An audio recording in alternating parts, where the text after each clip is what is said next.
Magjowang-magjowa talaga ang Don Bell tuwing off-cam. Talagang napakaganda ng kanilang bagong rom-com series. Dahil sa kanilang ayuda pa lang ay busog na ang mga fans dahil may pa behind the scene lagi ang view. Ito ang behind the scene na nakayakap si Bell kay Donnie. Komportable na talaga sila sa isa't isa. Kahit kitang-kita naman ng kanilang mga cameraman or director ay okay lang.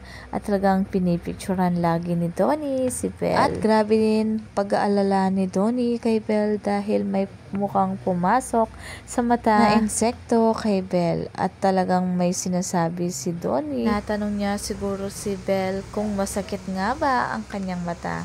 At si Sneer naman talagang todo paypay kay Belle dahil naiinitan ito. Hindi lang pang love team ang kanyang pag-aalala dahil pang boyfriend talaga. Ang jacket na suot ni Donnie mukhang gusto na niyang alisin dahil init na siya at sobrang pag-aalala kay Belle.